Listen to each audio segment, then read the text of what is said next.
reality is, first of all, first comment, unemployment is an absolutely awful way to judge your available workforce. Yes.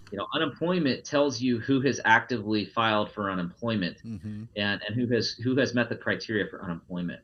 I would argue that the better strategy to look at as it relates to like an aggregate workforce demographic is participation rate. Hey, it's Breaking Barriers, the diversity, equity, inclusion, and belonging podcast. We're here for real talk. We're not afraid to go there, and we want you to come away emboldened and energized to take action and make change. We believe our diversity, our differences, when joined together by a common set of ideals, makes us stronger. When I set out to help someone, it is my intention to do just that. I'm not trying to do anything other than meet somebody at their humanity. Welcome world. Welcome to another episode of Breaking Barriers, the DEI podcast, brought to you by our silver sponsor, Rise to Greatness. Thank you for your support. I am your co-host, Anthony Arrington. Online, we've got, who we got? Joy Briscoe, welcome back. I'm excited to be back today. It's going to be I say this a lot, but this is truly, I can't wait to dig in with today's guest. He's awesome, doing some amazing work. So awesome. And Nick Ford here. What's happening, Nick? So yeah, we got a great guest today who's going to talk to us about the manufacturing world and what's DEI like in the manufacturing world. We got a lot to discuss. You want to read his bio, Nick? Tell us about our great man. Yeah, so Kyle's the vice president, human resources at CPM Holdings. He leads the HR function for 34 locations spanning 14 countries. I think you need a few more countries in there. In addition, he's the founder, CEO of Human Innovation LLC, a firm dedicated to instigating transformative changes in the world of work. Also engaged in contributing to the HR community. He's the co-founder of Disrupt HR in Cedar Valley, past president of the Cedar Valley SHRM, and he's also creator and host of the Rebel HR podcast, one of our favorites, because another one we've been on too. He delves into insightful discussion on contemporary HR challenge solutions, and I like to think he thinks outside the box in that realm too. So deeply embedded with the community. We're happy to help you here, Kyle. So let's get into it. Welcome, Kyle. Thanks for having me. I'm excited to talk. Absolutely. I'm usually on the other end of these though, so this is a little threatening. So I'm going to do my best to stay calm. Style, intimidating. We are intimidating. I don't buy that. Yeah. Let's get it on. Let's go down the rabbit hole. So Kyle, I've been thinking, you and I have known each other a long time, and when I met you, I was working for a staffing agency. And about 75% of my clients at the time were in the manufacturing sector. And, growing up black in Iowa, I'm used to being the only one in the room. I'm used to that. But what I was discovering for the first time in my career is how many people that looked like me when I walked into these manufacturing plants were on the floor, and how many who did not look like me were running the ship. And I would notice how many women were in HR, but I wouldn't see women on the production floor. So, and I noticed this more than any other industry. I think it's something that stood out to me, that difference more than any other industry. I mean, there's obviously other industries where they're predominantly white or what have you, but you wouldn't see the other side of frontline workers. So it's the high volume, and I think it really started to hit me. So from your lens, when you see that, what are your thoughts? I know we've had those conversations before, but what does that make you think about, and how do you approach that at CPM? Yeah, so it's a great question, and I think when we first met, I was relatively fresh into the manufacturing sector. Mm-hmm. I started my career in IT, spent some time in retail, and then came into manufacturing, and the demographic differences are fairly distinct, at least in my context and in my locations in Iowa. And I think, when I first got into human resources and I first noticed it, my initial thought was, well, this is interesting, or this is like intriguing, right? Like, but the reality is that it wasn't until I spent some time really looking at talent acquisition, looking at the data, looking at retention, looking at the actual demographics, and then kind of coming to the realization that there are actual systemic barriers in place that are fostering this this demographic nuance, if you will. And from my standpoint, I saw that as injustice. I'm like this is ridiculous.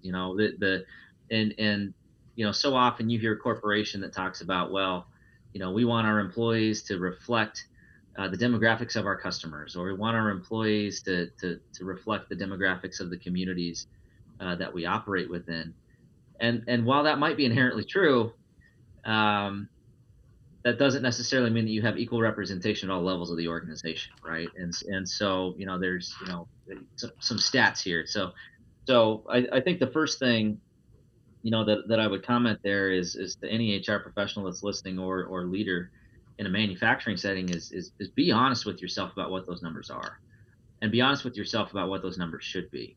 And the reality is that a lot of us suck at this, and if we aren't honest about that, and we don't actually put together intentional strategies to address it, then we're just going to perpetuate the system. And one of the things that I say often is, the reality is, when we talk about systems and we talk about systemic racism and barriers that are in place, those systems were put in place for a reason, and they're working exactly as they're designed.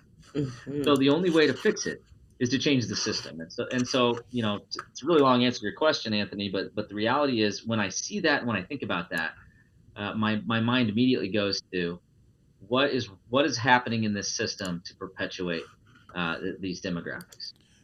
Kyle, it's funny, when we started off as a recruiting firm, one of the things we heard a lot from the HR community, especially in Iowa, was, well, but we're hiring who we can find. How do we get more diverse when Iowa's not diverse? What's your answer to that? How do we get past that mentality? Because we were finding places like, or my favorite was, unemployment so low. Well, yeah, unless you're a black man in Dubuque, then it's 17%. Right. So how do we get past that and get HR professionals to understand how that works and how to change that mentality? Well, I guess this is on video, so if you're watching the video, you can probably read my nonverbals, that I'm like, my reaction to those comments, Nick, is that's ridiculous. I don't know if I can cuss on this podcast. You can. Yeah, we are not child friendly. Okay.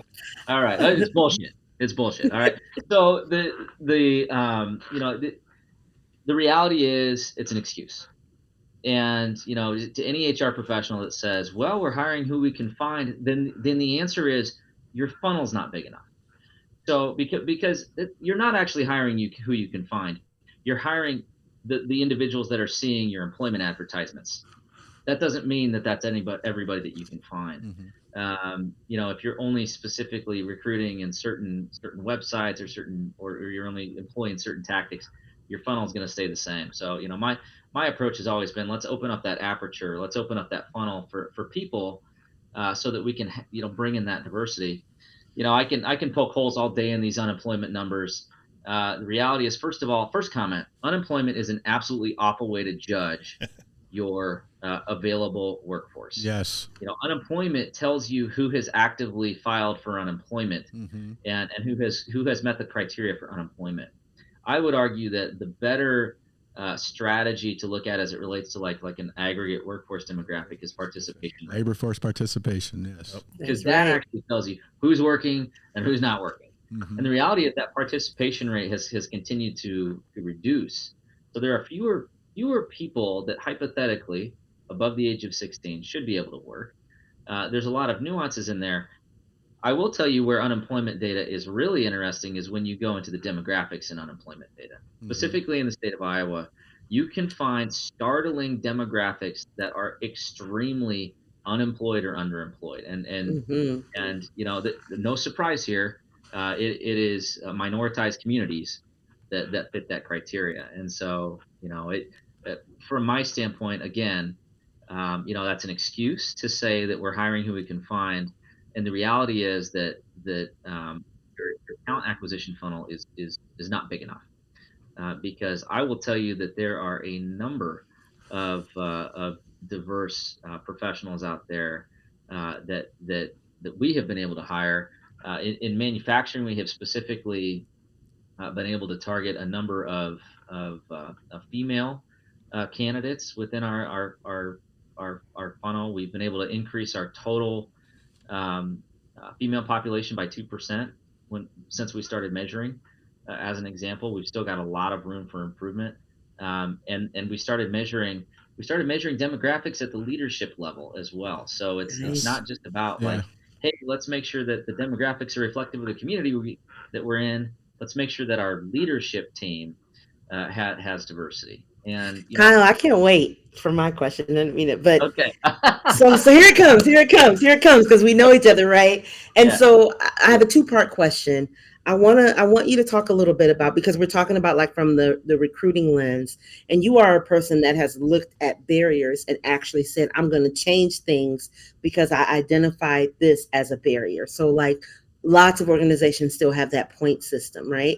And so maybe you can talk us through a little bit, like how can people identify what could some of the barriers be? And then on that day one, when you went into your manager's office and said, we're going to get rid of this point system. How is that received, right? So it's a two-part question of like, how do you find the barriers? And then how do you think about actually doing something about them when these systems have been set up for so many years that are, and sometimes people feel like it's working and you're like, maybe not. Yeah, I want to How do hear you about have the, this. yes. I love this question. The point system. Yeah, I You want to don't hear have about this. this is like so I had a really interesting experience. It was probably this would have been about 8 years ago, and I was sitting in a diversity, equity, and inclusion conference put on by Cedar Valley um, Chamber of Commerce, and the reality is, I'm sitting in this room and I'm hearing these stories of individuals who have been treated unfairly, and I'm like sitting there, I'm like, I'm ignorant to this. This is not my context. I'm a straight white male born and raised in Iowa, and the reality is, I'm like, I had no idea. And but and that's not cool. That's not right, right? Like that. Like I need to figure this out and understand what's going on. So being the statistics nerd that I am, I started with some of the numbers that I mentioned earlier: participation rate, unemployment rate. But where I really figured out what was happening was getting involved in the community and actually having conversations with individuals who have been mistreated. And you know, the other area that I went to was I went to my team, specifically went into some of the turnover data, as well as I talked to individuals that um, maybe struggled with things like attendance or maybe were great when they were there but weren't there all the time, or some individuals that I knew were deeply tied into the community. And the reality is there were a number of barriers that were impacting people that we could actually address. And one of them you mentioned already, Joy, which was a stupid attendance policy. So yeah, I killed a point system. The benefit the benefit of being in human resources is, guess what? You have a lot of power.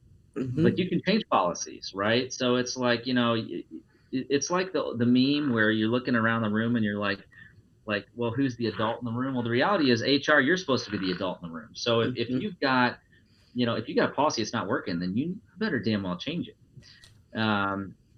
And so that's one example. Some of the other barriers that we were able to identify, I'll kind of run down the list, and we won't have time to go into all of the details. But childcare was a massive issue. Availability of childcare as well as affordability of childcare. Individuals with disabilities that needed reasonable accommodation and didn't know how to ask for it, and didn't know that we would even do that.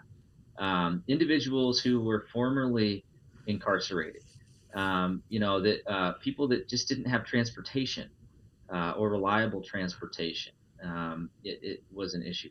Individuals who had things like like mandatory anger management classes and things like this. Like here's a great story. I had an individual who had some attendance issues. Great employee when he was there, but he kept missing the same time on a Wednesday. He'd always leave early and would just say, "Hey, I got to go." Right. Well, we easily could have pointed him out and said, "Well, this isn't working." But instead of doing what would have been the easiest thing to do from like an administration standpoint, thank goodness the supervisor talked to him and tried to understand what was going on. Well, the reality is that he had some court ordered anger management classes that he was going through.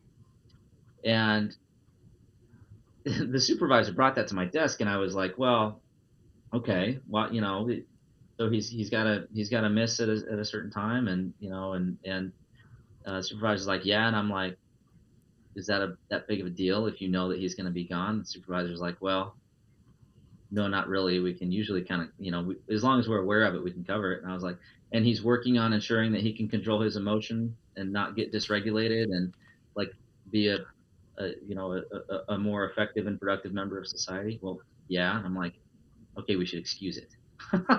Right. Like, Right. Right. It's like let's not just assume, like, so going back to like a point system where there's this no fault point system, like that's ridiculous, right? We're human beings, we're messy, life is messy. Like we should be allowed to have those things happen and maintain open channels of communication and understanding as people, right? Like this doesn't have anything to do with the policy. This is just like being human, right? So the reality is that every organization has people who are facing barriers every single day to get to work or to find them. And the other reality is, as an organization who employs people, you have an ability to help people with that. And what the other thing I would say, maybe the final point on this is, what was really interesting is once we identified those barriers and once we actually took action to change those barriers, guess what happened?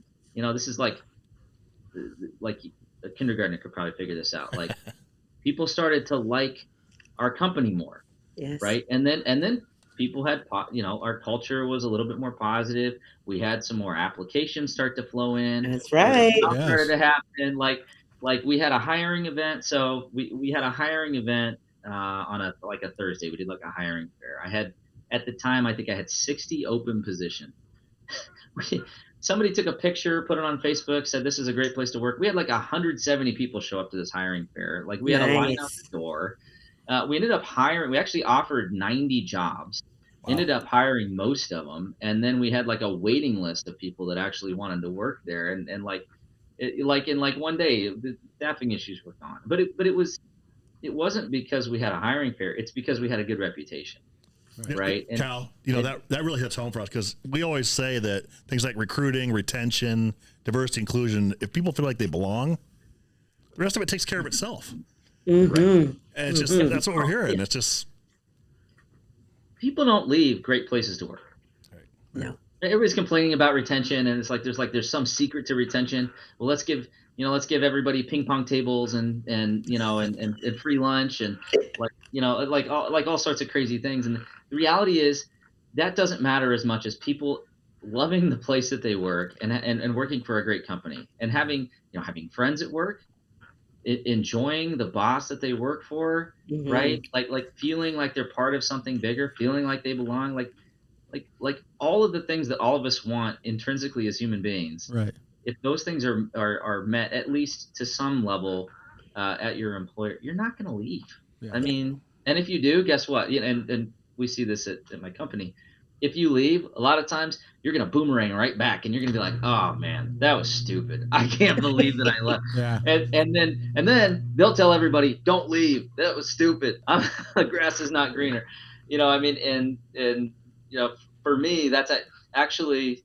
That's one of my signs that we're doing something right. If somebody thinks that it's better, quits, and comes right back, and is mm-hmm. and is like, okay, I'm like, okay, this is proof positive. We're doing something right. So Kyle, Nick said it earlier, and you're an out of the box thinker, and I'll give you kudos. I tell a story often about thinking outside the box when you were at a company and there was an employee there that was neurodivergent. He was brought to you with a disability.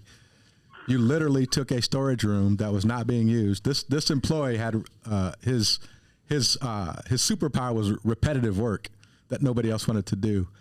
You found a closet that nobody was using in the office. You guys converted the closet into this space. You put tools on a table. You put the guy in the room when he came to work, and it changed his life. Sure. I tell that story all the time because those are things that you do outside the box within your power of HR. You put the human back in it, but talk to me about the HR professional industry in general and their focus on DEI, because you have this Rebel podcast and you're a rebel in this space. So tell me about how you feel about your industry when it comes to DEI in general. It's a better way of asking. I was going to ask a similar question. It was going to be rebel, disrupt. What the hell's wrong with HR? So why did you do that? And what's the impetus behind what's being a rebel about? What's different about you and HR? All right, which direction do I want to take this? How much cussing can we tolerate? You can. So you got two veterans on here, first of all. So you're not going to overwhelm either of us with it. I'm pretty sure you're not going to overwhelm Anthony either. Yeah. Okay, so full disclosure, Rebel HR, it's set like it's a cool podcast name, right? And I liked it, but it's really founded in, like, I'm a nerd, so it's like founded in like Star Wars, like, you know, the rebels against the evil empire. Okay. But you know, if I wanted to try to be cool, I'd say it was like Billy Idol, Rebel Yell, like, you know, but you know, I mean, I am still HR, so I can only disrupt so much. Yeah. My issue with our industry is the fact that we are perfectly content with comfort.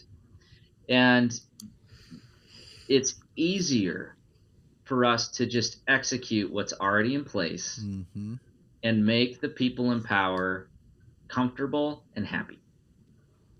And the reality is that when you do that, you do not innovate.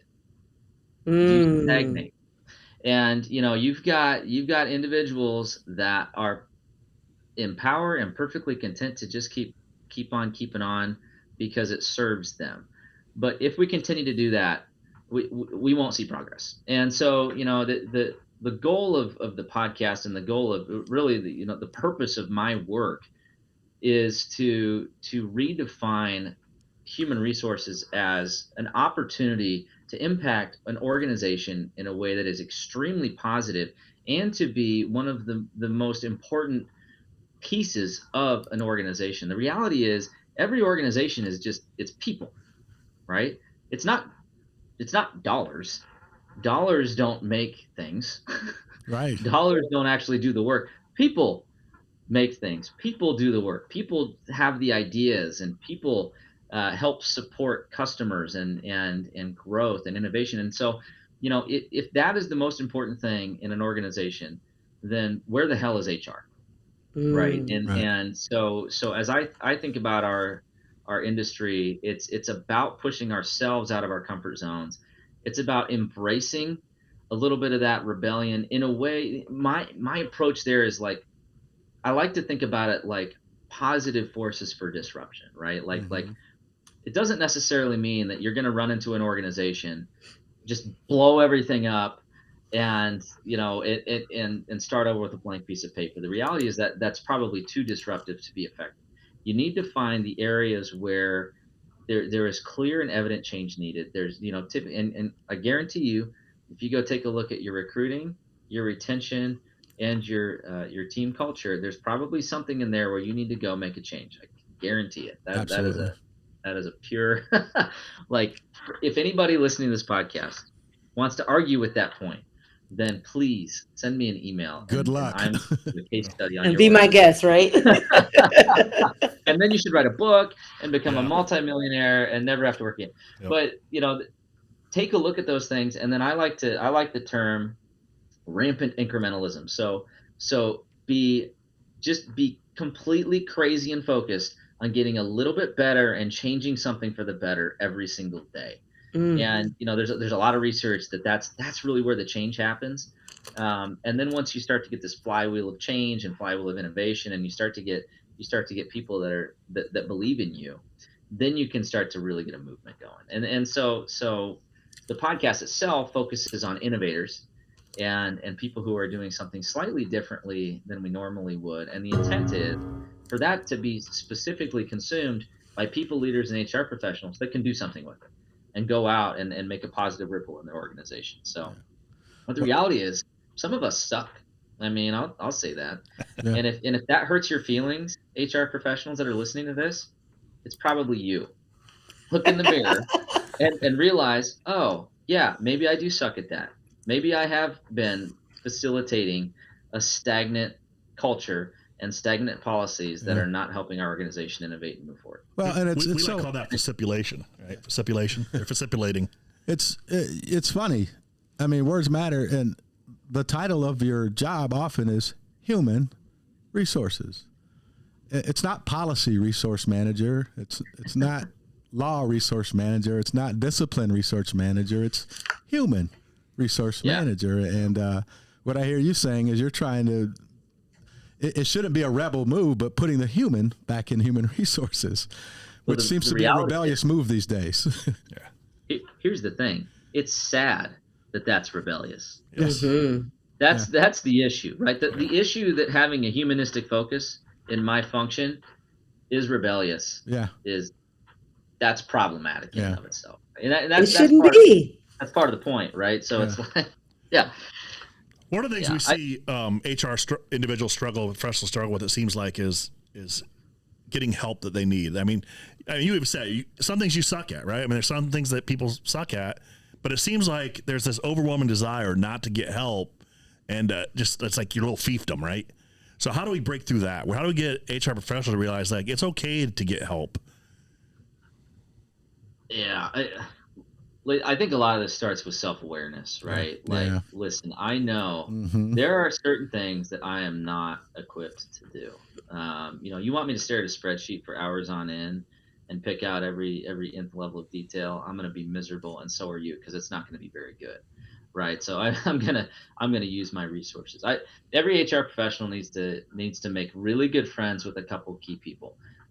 Somebody in sales, somebody in finance, somebody in legal, and somebody at the executive leadership level, right? You need to like build like a coalition of allies, if you will, and find people that think differently than you. I will tell you, throughout the course of my career, I have butted heads with multiple finance people. It's just the way it is. My brain works different than most people in finance, and that's maybe painting with the broad brush, but it's probably not that much of a stretch. But I've learned over the years that the things that they point out that they don't appreciate about my programs or policies or myself, there's usually some kernel of truth in there that I just need to shut up and listen. And in the same context or in the same breath, if you have a great relationship, will learn something from me, right? And it's about like being aware of that. It's about not shying away from conflict. And I think, to your point, Nick, it's about being comfortable raising your hand and saying, you know what, I'm not sure. One of the challenges that and I think a lot of leaders, not just human resources, struggle with this is a lot of times people look to us for the answers. It's okay to say you don't know. Yes. Nobody has all the answers. And, the reality is if you don't have the answer, don't fake it. Just be honest. Yeah. Have that self-awareness and then figure it out together, right? And I think being comfort in that discomfort, being comfortable in that discomfort is a key to being successful. Yeah. And I think the other thing, maybe the other thing here, we're talking a little bit about like how do you get stuff done, how do you like get clout within an organization, how do you push forward? The reality is you also have to be a little bit of a student. You need to understand what is your role within the organization. What is the organization do? Like you can't just be like in your little silo in your office, waiting for people to walk into your door. Like be active, be out there, figure it out. Talk to your people, learn the business, be interested in what other people do, and it's not until you truly have a full picture of the entire organization that you'll actually be effective. One comment that I don't know that every HR professional would agree with, but like I think it takes 2 years before you're really any good in an organization. It takes that long to figure out what the hell is even going on and to build those inroads and build that trust so that you actually get your arms around what's going on. That's common. Yeah. I mean, and sometimes it sucks, but like if you have the determination to really figure it out, sometimes you need to stick it out and be comfortable being uncomfortable. Yeah, I had a mentor tell me it's that third time around the track, no matter what you're doing. If 2 times around the track, once you get on that third lap around the track, you hit your stride. You have a general idea of what's happening. Yeah, and I might just be slow, like some people might be like, "Oh, dude, it's 6 months," but like the reality is, like from my standpoint, Sure. to get truly effective, as an HR professional, you really have to learn the organization, like truly. It makes me think though, like one of our big things. There's a myth that change doesn't take time. People take time, but that's what you're saying is it's the person that takes that time to learn and grow into that position. It's still not the change. It's the person. Yeah. Yeah. Well, here's the reason I'm saying this is, like, part of the issue with our occupation is we assume that I just need to copy paste this best practice and it's going to work.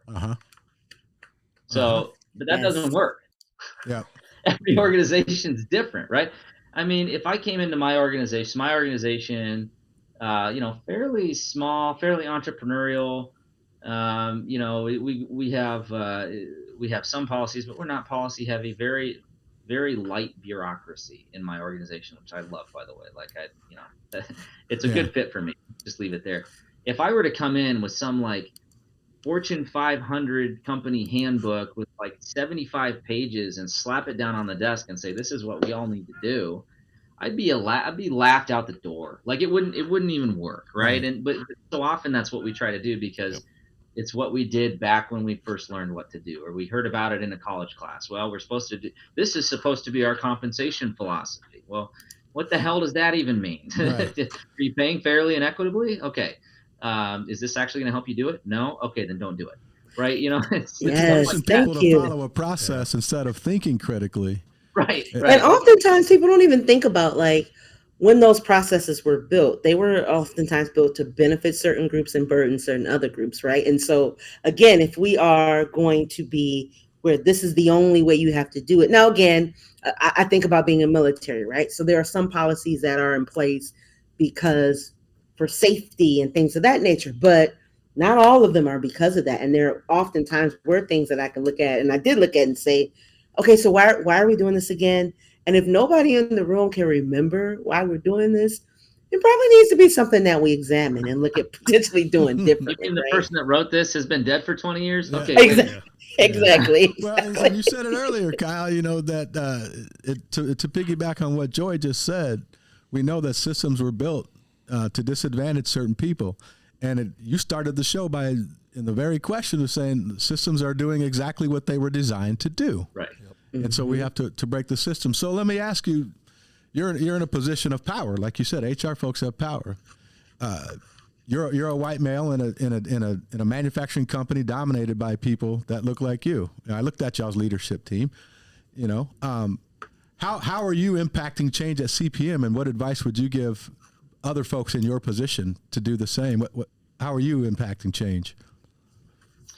Yeah, it's a great question. It's a great call out. So, the first, this goes back to it's not your job to hire all leaders. I was just an observation. So I wasn't putting you on the spot for that. Let me let you know that, CPM. Put me on the spot, man. It's all good.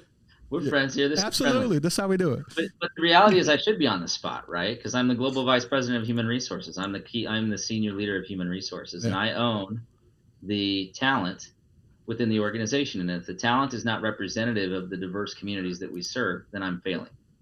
And I think every HR professional needs to think about it in that context. So as we look at the leadership team specifically at CPM, the first thing I will say is I have a CEO that will agree with everything that I say here. Every single leadership search that we have has to have a diverse slate of candidates, whether we're using a third-party recruiter or not. And that is an expectation of every single search.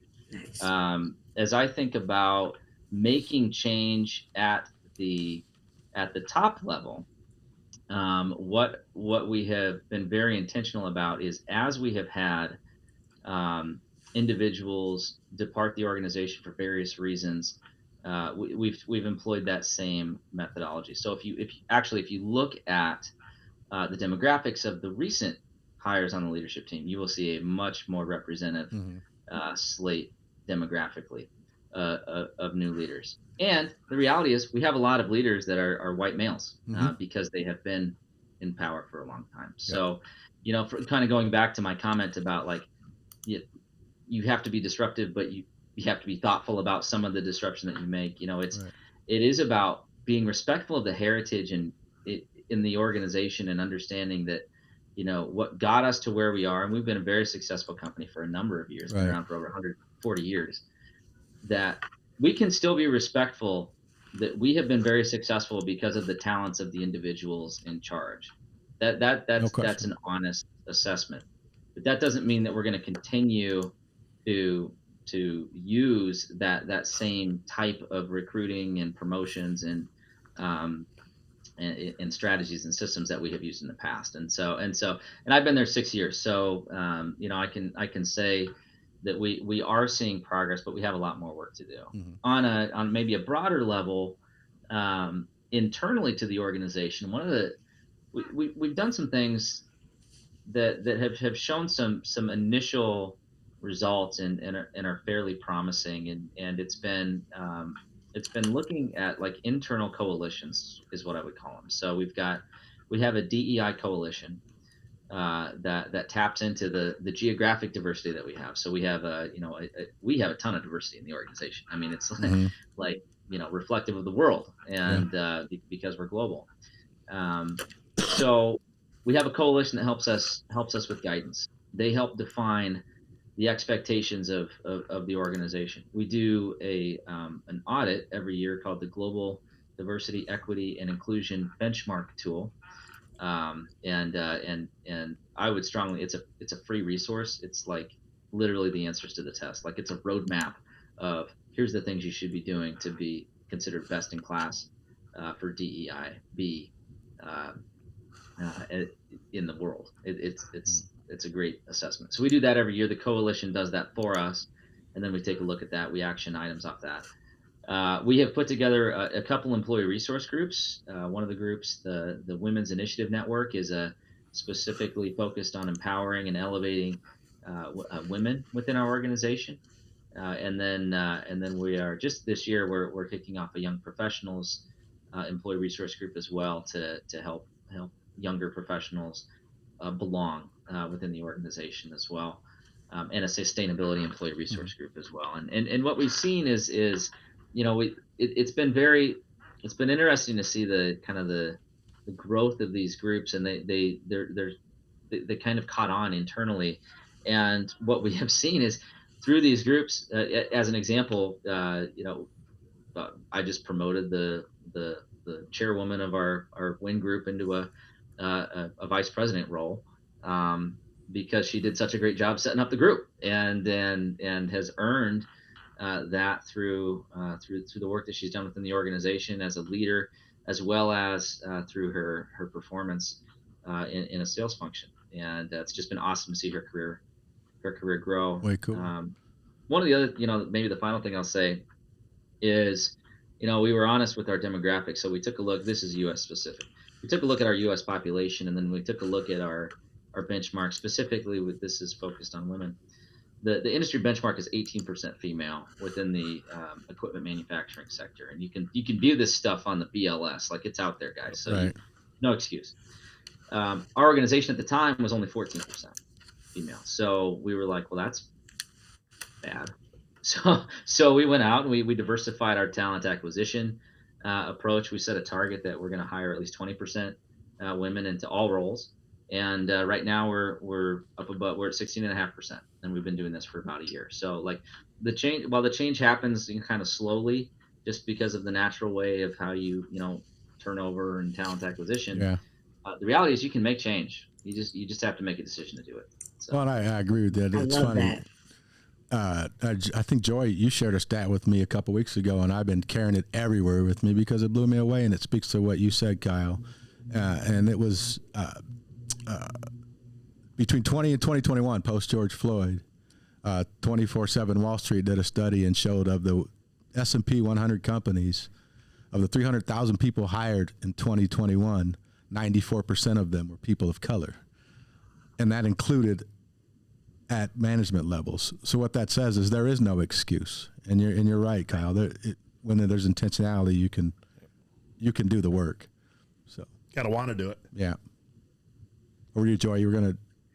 No, I was going to agree with that. You just really have to want to do it. And if nothing else, that explosion of what happened after 2020, after George Floyd, showed us like with intentionality, with focus, with it can be done. And so it's even like prior to that, how everybody was like, oh, nobody can work remote because we need you there. And then COVID happens. Everybody's like, well, maybe you can work remote, right? And so that thinking outside the box. And I so agree with you earlier when you were like, the desire to want to keep everything the same is the exact opposite of what produces innovation. And innovation leads to the competitive edge and increases your bottom line, all of those things. Now, is it complex sometimes, right? Like, is it an easy thing to do? No, it's not, right? But it's so worth it because at the end of that, there's more opportunity for people, there's more access for people. And then on top of that, you're going to have more creativity, more people want to work in your company. I love that you said, of course, we got rid of the point system. And then everybody's like, well, now we want to work there, right? Because they're hearing about it word of mouth. And that's what being innovative does. And so, especially when you think about DEI policies, I mean, you have to take an innovative approach and you have to think about, okay, like, so who does this create access for and who does this kind of limit access for? So no, I agree with all of that. Yeah. Yeah. I think, maybe the one area that I'm sure a lot of people are thinking about this, especially HR people, is one of our jobs is speaking truth to power. And, I will tell you that, like, my CEO literally says that's my most valuable trait, that I tell him what's actually happening. Right. And I don't sugarcoat it. And I'm, having the ability to be honest that, hey, this is a problem. This is what we're hearing. This is what people are feeling. We're not good at this. We need to get better. If you are if you're a human resources professional, you have to be able to do that. If you can't do that, you're going to be self-limiting, because organizations need that. And in fact, I would argue that most leaders might not like to hear it, but they need to hear it. And if you're doing it in a way that is authentic and has high integrity and truth, eventually they will hear you and they will understand. And if they don't, then you should quit that freaking company, because that sucks. And it's not like the job market is not so terrible that you can go and find an organization that values that. And for people that aren't in human resources, you don't have to be in HR to do this, right? Like in your role, in your organization, every organization needs this. And because they don't, leadership's going to be in an echo chamber, and it's going to be an issue. So, I would just, maybe that's the other thing that I would say. You got to be comfortable doing that. Because if you don't, who will? Right. And the reality is, if somebody who's been marginalized in their role and they do it, they're going to get in trouble for doing it. Right. So you have a responsibility as an individual in power to do this. I'm curious. We haven't had an HR person on the show before. There's a question that always bugs. There's a response that always bugs me. I want your take on it. We can't afford to fire people. Ooh. We can't afford to fire people. That's a great. You know what? That's a great way to take that company right down the toilet. Talk about it. Okay, I'm going to ask everybody listening to this right now: is there somebody that you've worked with that should have been fired multiple times that wasn't fired, and how demoralizing was that? Right. And if you haven't had that, then I'm sorry, it was probably you. So you should go. I'm half kidding, but like, one of the worst things you can do is keep somebody that should be terminated, because it will spread like wildfire, and problem performers will just tank you so quickly. Your top performers will either leave or they will reduce their performance. Your people in the middle will be like, oh, this person can get away with it. Well, forget it. I'm going to do it too. And your bottom performer will just continue to be a bottom performer. So, you can't afford to fire somebody. Well, good luck with that. Yeah. Okay. If I hear that term, especially out of an HR professional's mouth, I'm going to go look at a company that's not going to be around for long. For sure. So, Kyle, so obviously, you've got great support from your CEO, but there's resistance in every company to the journey of trying to champion DEI and B, and what do you what are the common resistance points that you see, and not necessarily with CPM, but in your experience in HR in general? What are you hearing out there? Is those common defenses about why we can't do this or we shouldn't focus on this? That's a great question. I think one of the bigger challenges is and continues to be people understanding why it's important. And the reality is, especially in Iowa, there are a lot of people who are like me, like 9 years ago. There's a lot of ignorance out there, where if people aren't driven to try to understand the lived experiences of people that have a barrier in their way, then they will remain blissfully ignorant, right? And so that is a barrier. That is absolutely a barrier. Yeah, you're gonna find people that just like they hear the word diversity and they're like immediately irritated, right? Like this exists, and you can see it in people's body language. Culturally, I think the other one of the other big issues that I really struggle with, and the older I get and the more honest I get with myself, the more irritated I get with the whole like Midwest nice thing. To me, it's just like, Yes. Here's Scott Nick going. Write a book Talk about it. Iowa nice, not so nice. yeah, it's like it's just like a code word for passive aggressiveness. Yes. It is. It's I actually think it's one of these societal systems that keeps people in their place, right? It like keep things nice on the shelf so nobody knows, but the reality is underneath the surface everything is like crazy and on fire and like in a mess. The reality is, so one of the things I love about my job, I get this diversity of perspective because I work with people from all over the globe, and some of the people. So I was on a call with the UK this morning. I was on a call with China last night. I was on a call with somebody from Amsterdam this morning, and there are cultural nuances all over the place. But one of my favorite cultures is people who are just absolutely blunt. So if you talk to somebody from like Germany or the Netherlands, like they're going to tell it to you straight, whether you like it or not. But the reality is, like, initially, as I started in my job, it was like, man, this is tough. Like this, like the perception was it's rude. The reality is, the more that I work with it, the more I realize this is actually really kind, because it's being honest with shortcomings, areas of frustration, and then when you peel back the like initial like egoic hurt that you feel because someone was quote rude to you, you realize, oh, there's a lot of truth here, and like maybe I should stop whining about this and actually do something about it. And I struggle with the culture of passivity, because it's sometimes you're just not aware, and if you're not aware, you can't do anything. And I really struggle with that. So that I think that's another issue, and specifically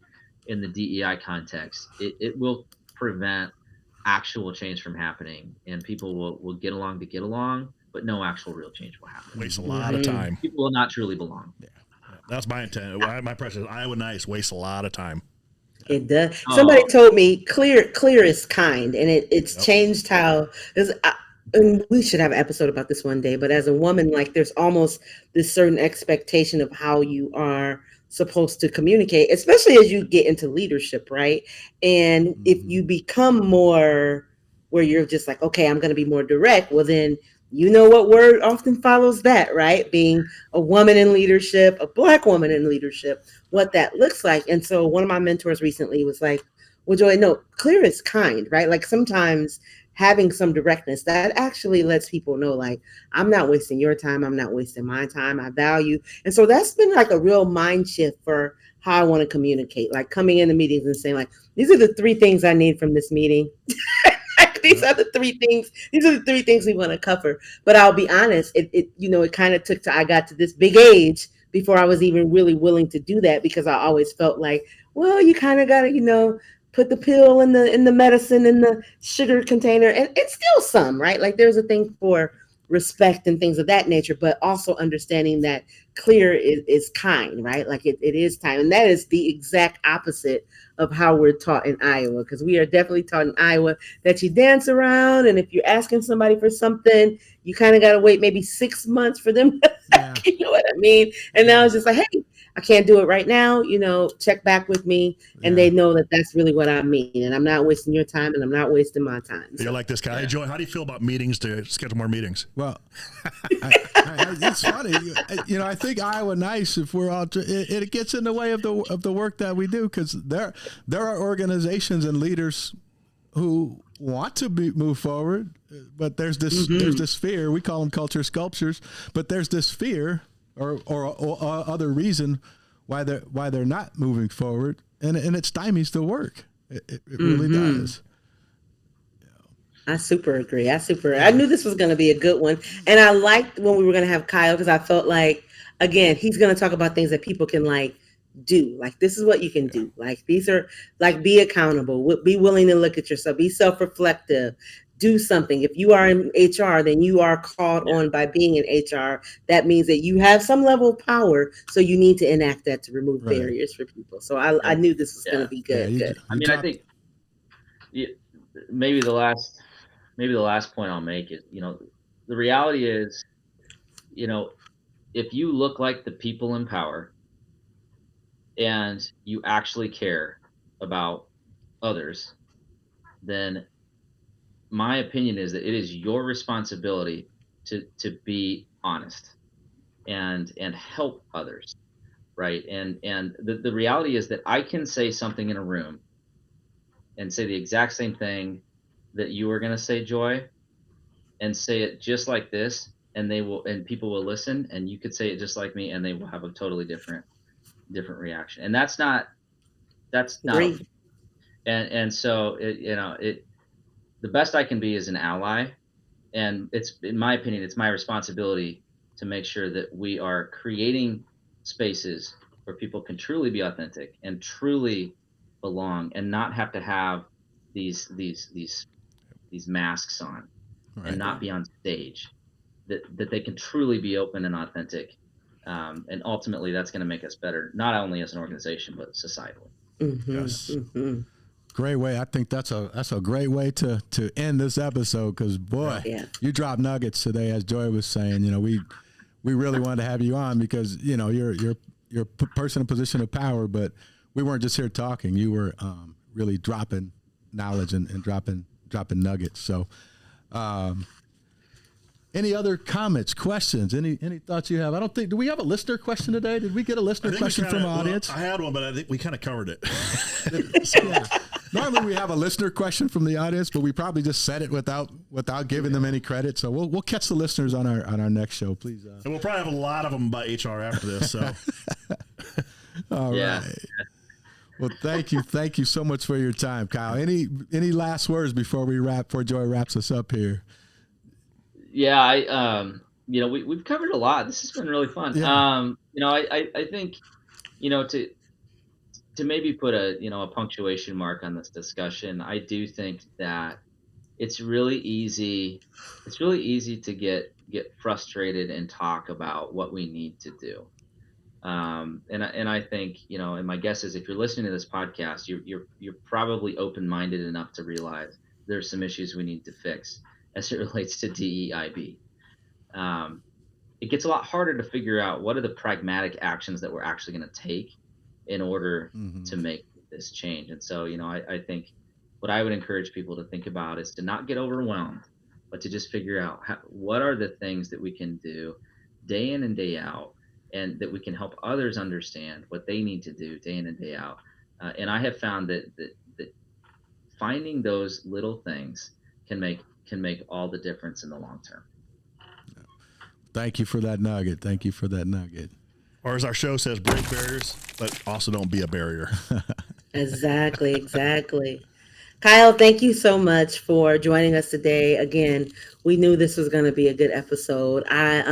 So much of the conversation when you talk about diversity, equity, inclusion, and belonging really does need to happen in HR, human resources, because again, when you talk about workforce equity, there's so much control in there. And I'll just say, as growing up, I didn't realize that. And then I'm like, oh, I should have been doing stuff in HR because there's so much opportunity there. Although, like, diversity, it belongs to everyone. Like, company culture belongs to everyone, but it has a specific meaning when you talk about human resources and being intentional about putting the human back in the resources, which so often gets pulled out. So, very thank you, my friend, for being my neighbor, for being a guest today. It was an honor. Thank you for doing the podcast, and thank you for the invite. Absolutely. And we'll make sure we'll put a link to Kyle's podcast as well. Yep. Again, another special thanks to our silver sponsor, Rise to Greatness, as well as our friends of our program, our Community Savings Bank, and Tyler at Links Barn DDS. We send these out about every 2 weeks. We're getting ready to start a new season. Our season, I think we're going to extend our season. Officially is going to wrap up by the end of the year and start a new season in January. But again, we're looking forward to continue these conversations and hope you enjoy them as well. Absolutely. Hit us up at info@toprankculture.com with any questions or comments. And special thanks to our listeners. Without you, we wouldn't be here. We appreciate your time. Any last words, Joy? No, thank you all. This was a good one. Yep. Stay tuned and get ready for this episode to drop. Bottom line, advancing equity is not a one-year project. It's a generational commitment. There are too few people in the world willing to be the domino, too few people willing to take that fall.